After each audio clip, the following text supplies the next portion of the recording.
किसका फोन है? अम्मी। जरूरी नहीं है। उठा के बात तो करो, क्या पता जरूरी काम हो। हेलो। हेलो आमिर, क्या तुम पहुंच गए हो? नहीं, रास्ते में हूँ। क्यों, क्या हुआ है? कुछ नहीं। हॉस्पिटल कहाँ है? मुझे भी आना है तुम्हारे पास। तुम क्या करोगी हॉस्पिटल आकर परी? मैं यहाँ अकेले नहीं रह सकती। तुम वहाँ अकेली नहीं। अगर मेरी तबीयत खराब हो गई तो? परी, मैं वैसे ही बहुत परेशान हूँ, तो मुझे मजीद परेशान मत करो प्लीज। अच्छा, तो क्या तुम्हारे पेरेंट्स को सब बता दूं मैं? क्या कहते हो? नहीं, कुछ मत बताना उन्हें परी, कुछ भी नहीं। तो तुम कह रहे हो मैं ऐसा कुछ नहीं कर सकती? ठीक है। देखो, अपनी हद तजावुज मत करो प्लीज परी। ठीक है, बंद कर रही हूँ मैं। तुम तो किसी काम के नहीं रहे। ये औरत तुम्हें बर्बाद करके रहेगी। रास्ते पर ध्यान दो, रास्ते पर। शुक्रिया आपका।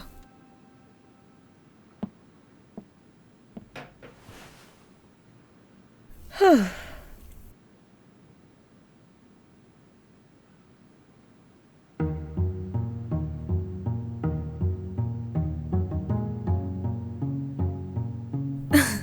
अच्छा, तो हम लोग दोबारा से अपनी बात को जारी रखें? और वैसे भी हम एक दूसरे को अच्छी तरह से नहीं जानते। बातचीत से एक दूसरे को जानने का मौका मिल जाएगा।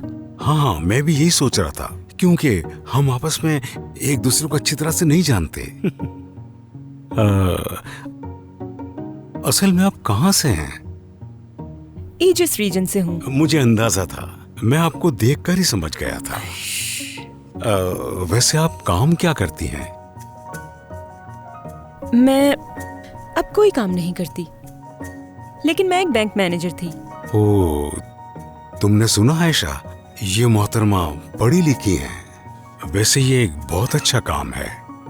पर अब नहीं करूंगी काम। मैंने अभी तक अपनी जॉब नहीं छोड़ी, लेकिन बहुत जल्द रिजाइन कर दूंगी। हाँ बिल्कुल, अब काम क्यों करोगी? मेरे बेटे को अपने बस पे जो कर लिया है तुमने। बस में करने का क्या मतलब है? आयशा, तुम क्या कह रही हो? मोहतरमा एक जवान और खूबसूरत खातून है। हाँ, बस यही वजह है जो मैं जानती हूँ। लेकिन बुजुर्गों की सोच को बदलना मुश्किल ही नहीं, नामुमकिन है। आयशा, ये वैसी नहीं है जैसी तुम सोच रही हो। ये स्मार्ट और समझदार खातून है। जैसा आपको दिखाई दे रहा है और जैसा आप सोचते हैं, ऐसी कोई चीज नहीं है। मैं एक ऐसी लड़की हूँ जो अपना ख्याल रख सकती हूँ, जब जो दिल चाहे कर सकती हूँ। मैं किसी की मोहताज नहीं हूँ। मुझे किसी की जरूरत नहीं कि कोई आकर मुझे संभाले। मैं खुद को अच्छी तरह संभाल सकती हूँ। मैं एक खुद मुख्तार लड़की हूँ। बिलाशुबा ये एक इंतहाई काबिल तारीफ सूरत हाल है।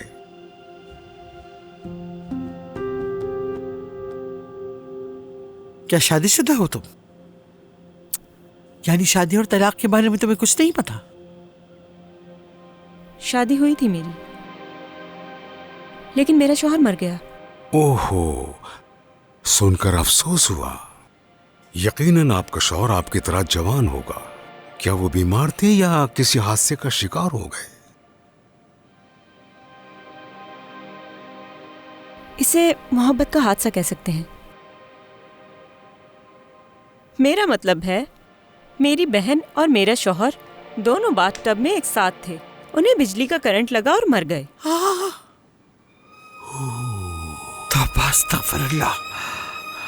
हाँ, अगर कोई और चीज है जिसमें आपको दिलचस्पी हो तो मैं बता दूंगी।